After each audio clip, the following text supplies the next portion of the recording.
Hey everyone, in this tutorial, I'm going to show you how you can use the Blend React plugin to create reactive scenes in Blender using Touch Designer. As a regular Blender user, I find it much more easier to build scenes directly in Blender rather than in Touch Designer. The procedural workflow for doing 3D scenes in Touch Designer honestly can be a little overwhelming and time consuming compared to doing it natively in Blender. I also found that Touch Designer's shader can be quite limiting for 3D complex scenes, whereas Blender's real-time EV renderer has gotten so much more faster and powerful in the recent versions. Anyways, let's get right into it. So I'm just gonna install the plugin first, and you can see after I've downloaded the plugin, there's a start OSC listening option. What that does is it basically tells Blender to start listening to the OSC signals sent from Touch Designer. I'm going to select the cube and press add mapping. You can see that the plugin has by default selected cube since we selected the cube, and you can see that there are a bunch of presets, and I'm gonna select uniform scale in this example. You also have a page data path from clipboard for custom parameters. So for example, you want to select like the angle from simple deform, you can just copy full data paths and select the paste data path from clipboard parameter, and you can see that the plugin basically tells Blender that okay, this is the property that's being controlled.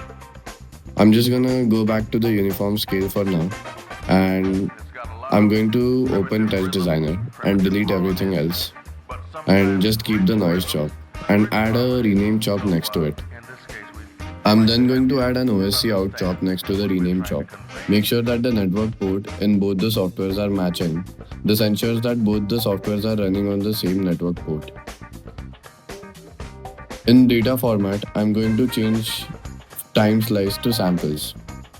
In the rename chop, I'm going to type in cube, and in Blender, I'm going to write cube in OSC address as well. Make sure that both the names in rename chop and the OSC address are the same. Let me just get both the softwares next to each other, and I'm going to press start listening. So you can see that the cube is now reacting real time with the values sent from the OSC out. And the parameter that we are controlling is uniform scale. You can also change the value remap, and I'm going to change the outmax to something like 2. One thing to note is that I have added the value remap so that you don't have to constantly go to and fro and add math chop in Touch Designer to change the extent of values that you want to control. This reduces the to and fro between the softwares. The smoothing option is another useful tool that I feel this plugin has, and it basically eliminates the need to constantly use lag chop between your systems. Hey, so for this example, I'm going to show you how you can use media pipe to control parameters in Blender. I'm going to use the pinch midpoint distance, and I'm going to select that and rename it to something like cube.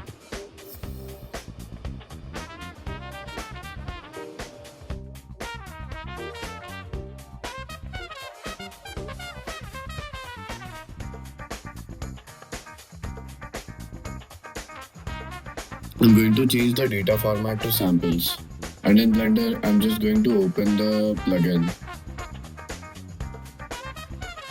Alright, so you can see that the cube is already mapped since we selected cube, and in OSC address, I'm going to write cube with the capital C.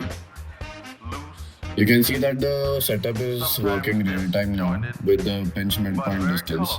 The way these setups work is basically you just have to constantly tweak between the map range and smoothing option to get the result that you want. And the possibilities can be endless. I'm going to show you how you can select a custom property in this case. For now, I'm going to copy full data path from the simple deform modifier and paste it in our plugin.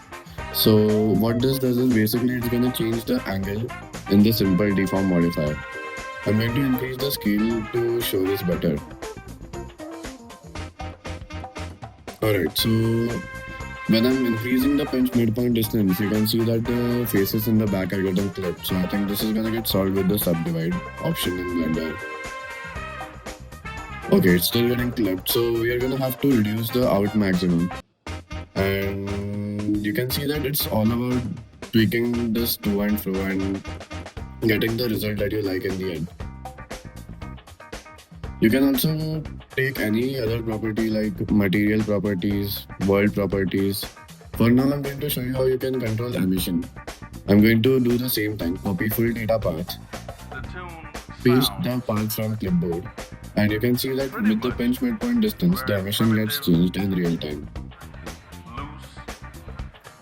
One thing that I've realized with this plugin is you're gonna have to use the map range to suit your needs. And I'm just going to fast forward this video so that I have the best result in the end.